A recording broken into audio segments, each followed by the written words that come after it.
Alright guys, welcome back to Formula 1 news. A chaotic first day in Singapore, crashes, red flags left, right, centre as the drivers get up to speed on a critical weekend in the championship. Max Verstappen very happy with the performance of the Red Bull so far. That makes a change around this circuit over the last few years. Is that a sign of things to come, especially with not the best Friday for Lando Norris for various reasons? All the drama on that remarkable crash with Charles Leclerc. Very much interested to your thoughts in the comments. Hit the like button if you enjoy. Subscribe if you're new as always, I greatly appreciate it. Let's begin with loads of things happening. Firstly, Imola is gone from the calendar. We know that to be true. Domenicali, look, it's tough for him to say anything nowadays that I actually appreciate. But he did again. He's done it again. He said this: if a track has historic value, it's a plus, but it's not enough.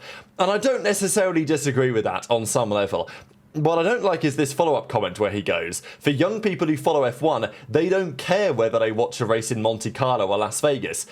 Okay, maybe for a certain section of fans, that is true. But I actually think this is just plainly false for a large majority of fans, that they do care about the history of the circuit. What's the implication of this, right? Like, let's go and do every street circuit every time because we get more money and the fans don't care anyway. It's like, well, no, they want good tracks, first of all. And if a historic track is not delivering in terms of entertainment, then yeah, absolutely, that's a debate to be had. But I don't really like the way that he framed it. Plenty else happening too. Charles Leclerc officially won Overtake of the Month.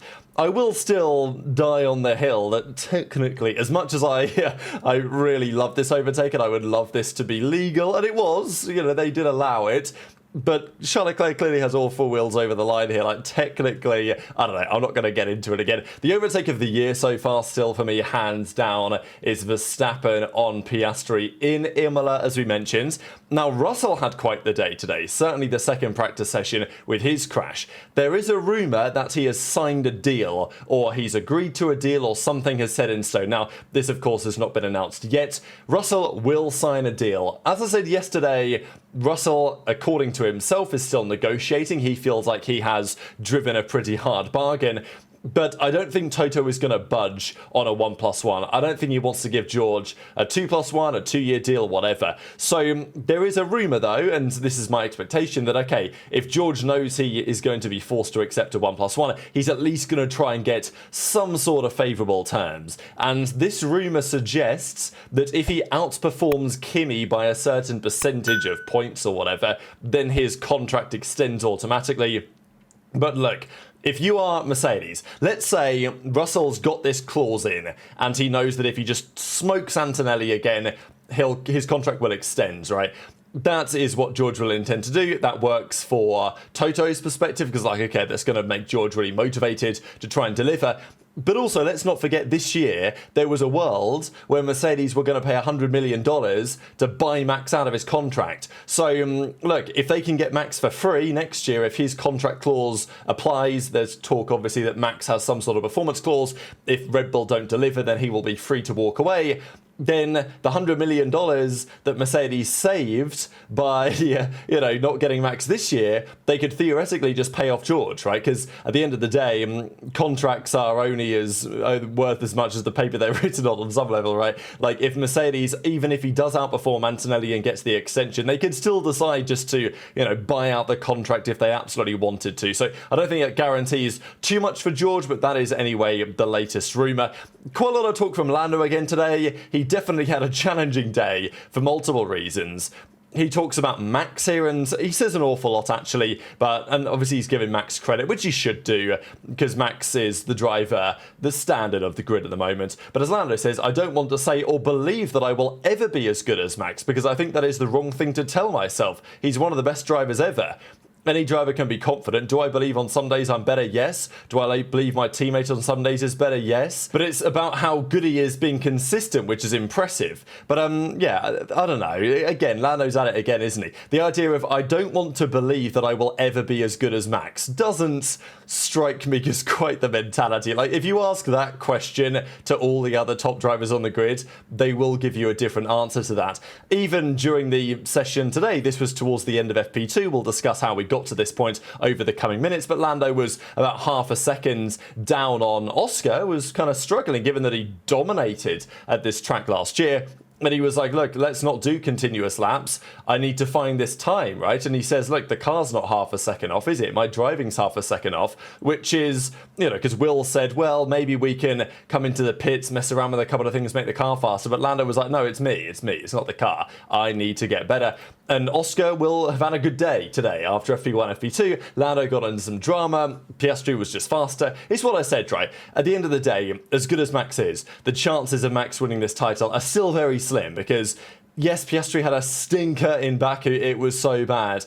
But I don't expect that to happen many more times, right? And maybe once or twice more this season if the pressure really gets to him. But it's a difficult circuit, Singapore, and he delivered pretty well today. And he's like, look, we don't want to have more weekends like Baku. We're not going to. That's Piastri's perspective, and that is, of course, the right attitude. This I thought was pretty interesting from Will Buxton. He said this on a podcast. Last year, when Lando was 69 points behind with 14 rounds to go, this time Max is 69 points behind with 7 rounds to go. But last year, there was talk, can Lando bring the comeback? Is he going to win the title?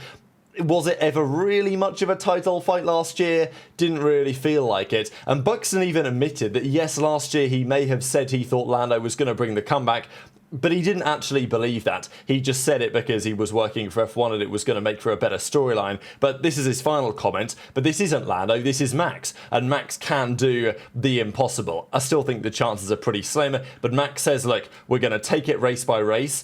And if we listen to Max's comments that we'll discuss towards the end of the video, again, if you know the way that Max usually talks after a Friday, he's feeling pretty good in the car. He's feeling pretty good in the car, and that is a scary thing for the opposition. His former boss, Christian Horner, is trying to get back on the grid, and there's loads of talk right now what Horner's going to do, what the plan is going to be. Komatsu said, Haas have said that Horner approached them, and then Andy Cowell even went as far to say, he's pretty much the top guy now at Aston Martin, said that Christian Horner has rung up basically every team owner, including, of course, Lawrence Stroll. Now, I think all of us expected that Horner would want to get back into Formula 1. I don't know if we really expected him to go to quite these lengths to make it happen, right? Because it seems Horner is so keen to get back on the grids as a boss, right, not as a driver, as quick as he possibly can. Because Aston Martin are saying that Horner's been speaking to everyone, and there were some further rumours from Joe Sowers that Aston Martin is the most likely candidate. Now, we know there have also been rumours that he might look to enter with a 12th Formula 1 team. There is a lot of interest in making that happen. Would F1 be so convinced? Because you've got to spend a lot of money to get a new entry off the ground, and then you've got to spend a lot of money to pay off the other teams because of the dilution fee, right, of the media rights revenues and all this type of stuff. That's a lot of money to go in. It might make more sense for Horner to join an existing team, and that's personally what I would want to see, because it would mean he'd be back in the paddock sooner, to be honest. Apparently Aston Martin is the most likely possibility. We know that there was friction between Newey and Horner, but apparently that is now no longer a thing. There's even a suggestion that Newey might have had a clause in his contract that prevented Horner ever joining. But there's a rumour that they've now mended those relationships, and even the race said in a video yesterday that they went together to an Oasis concert. So, who knows what's happening there, but I think Horner's probably playing a little bit of a game, let's say, to get back into a position which suits him very well. But let's talk about practice, because there was all sorts going on. This was Oscar Piastri's car, and it stayed intact. Other cars did not stay intact. Bit of drama, actually. Hülkenberg and Sainz got into it a little bit in the early part of practice. Hülkenberg sent one down the inside of what is now, I think it's turn 16, the corner that Russell crashed at. It is now a very serious corner. It didn't used to be much of a corner because you came out of the big right-hander at the end of the DRS straight, then it kind of bent to the left, then you went right, left, right, basically under the bridge is what I'm trying to say.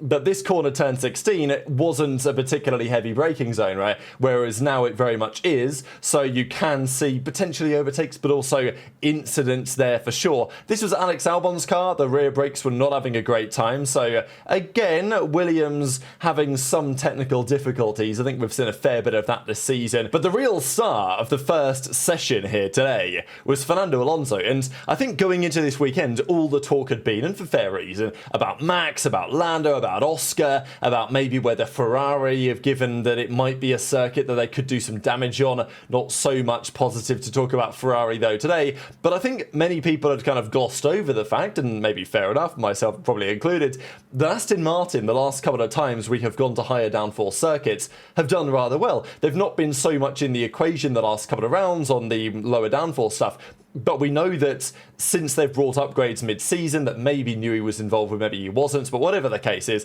they brought some changes and they found some serious performance, especially at the higher downforce tracks. So Alonso, and even Stroll later in the day, genuinely right in the mix, at least in practice. In qualifying, I would still expect them to be probably a little bit too far away to be a serious threat, but I still think they could qualify very well. And you know, if some individual fails to put together a great lap in qualifying tomorrow, the Aston Martin of Alonso, and maybe even Stroll, could be well positioned to do some serious damage. So Alonso ends the session P1, and I will say, this session is all over the place, and even today's all over the place when it comes to actually trying to predict which cars are the fastest.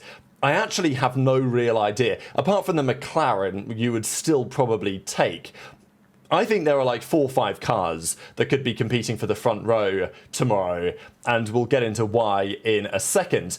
Max was testing a few things around. He was asked by GP to come into the pit lane for a flap adjust on the front wing. He said, no, I'm playing around with a few ideas right now in the car. Let me just, leave me to it. This was Oscar on a fast lap, and this was Hamilton. Again, a horrific day for Ferrari, because Hamilton actually did a pretty good job here getting out of the way. He looked in his mirrors, he moved to the right-hand side.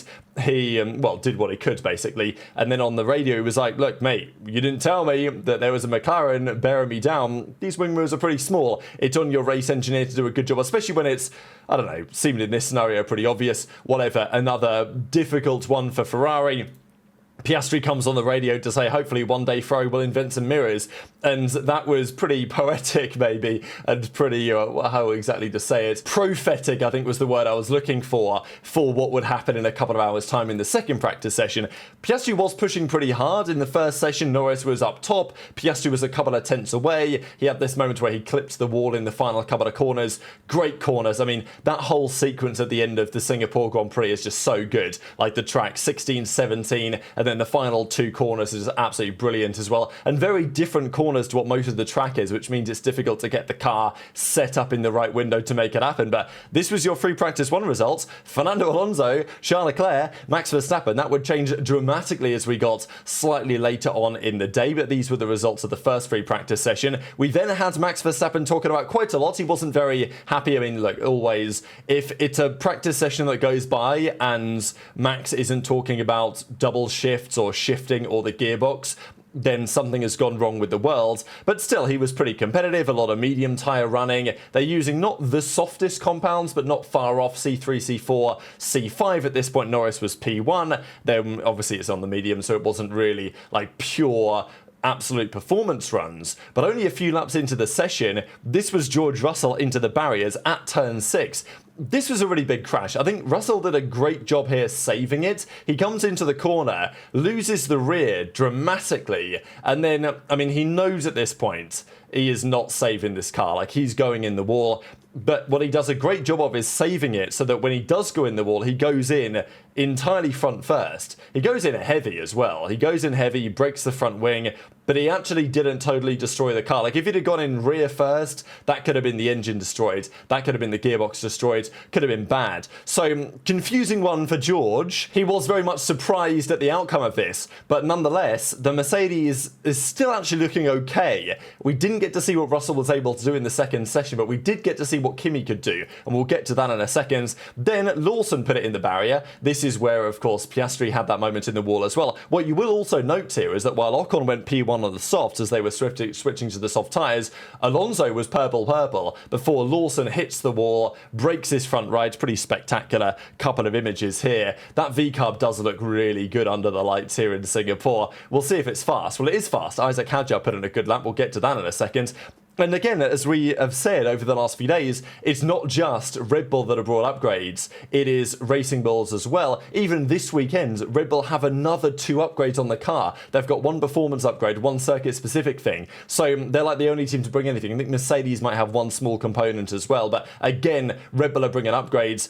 This, though, was Liam Lawson's tyre rolling past, which was pretty funny, but he didn't have the session that he wanted. And then we got into this big drama where Leclerc Norris ends up in the wall in the pit lane with a broken front wing. Hamilton sitting behind him thinking, what just happened there, mate? Now, they've been summoned to the stewards over this. We'll get into that in a second.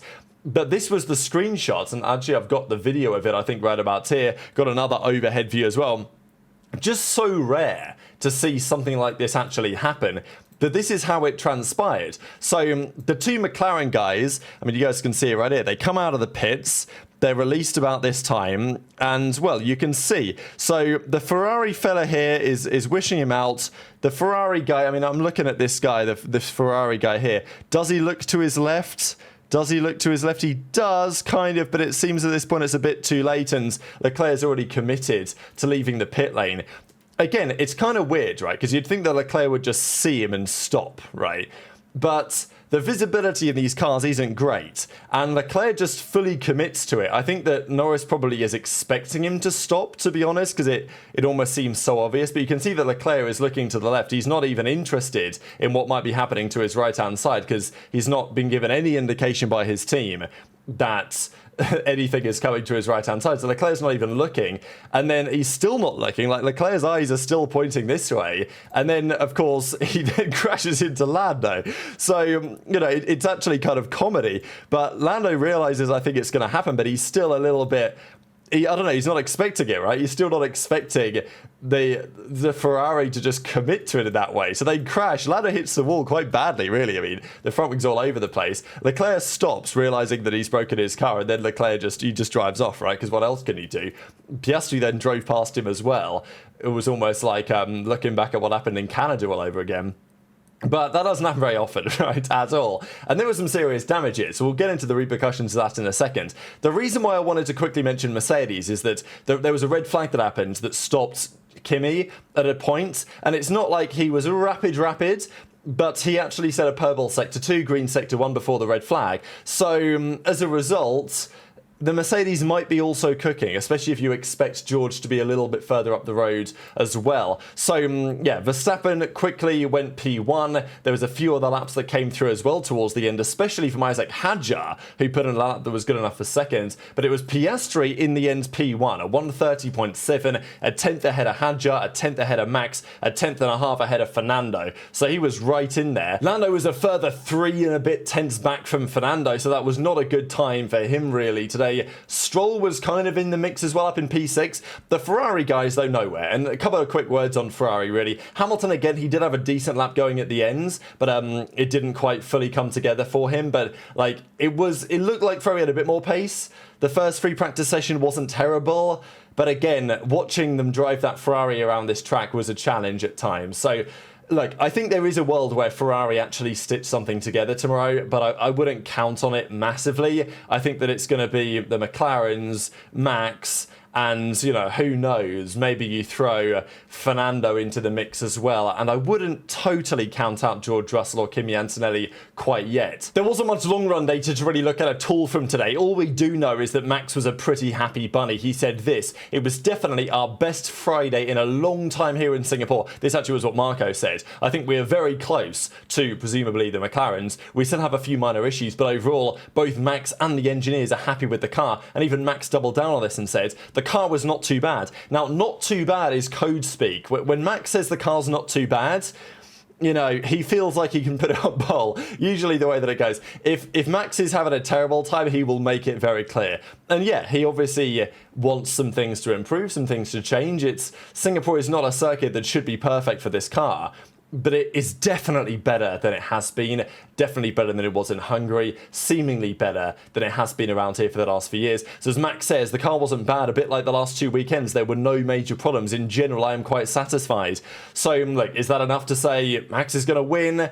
No, I think it's going to be very competitive, but I do think Max will be in the mix. I would be very surprised if he isn't. And finally, the stewards have given a decision on this big incident, right? Because yes, unsafe release during the course of a normal free practice session is probably going to be a penalty of some sort, but it caused direct damage to Norris's car, so lots of discussion, maybe it should be more severe. When they summoned Leclerc, they said unsafe release by car 16 and unsafe release by car 4, which is confusing to a certain extent based on what we just saw. Yeah, maybe Norris could have slowed down, but, you know, still, Ferrari did release him straight into the path of an oncoming car.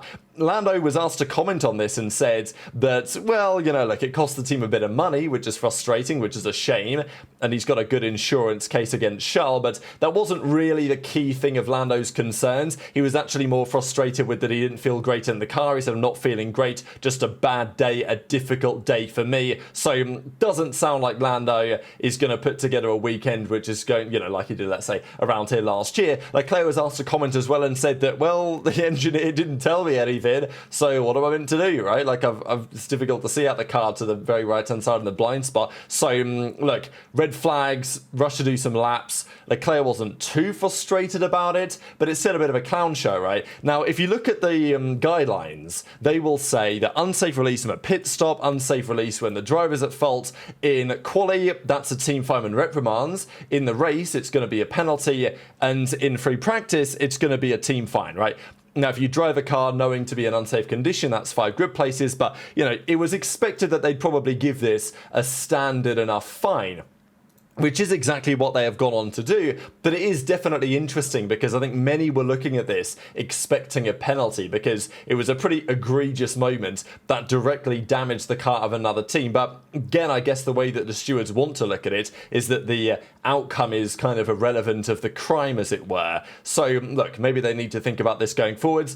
I think probably this is just the correct decision, but this is what they have just announced. Unsafe release, €10,000 fine. Definitely one of the bigger fines you're going to see, but the stewards heard from driver car number 16, team representatives. After a red flag period, several cars exited. Leclerc was initially instructed by a team member to leave his grid box. At the moment, however, it was overlooked. The car number 4 was already passing in the fast lane, approaching the pit box and directly into the path. The team member who was responsible for the safe conduct of releasing 16 misjudged the situation, gave unclear instructions to Leclerc, who could not see Norris's car. As a result, they collided.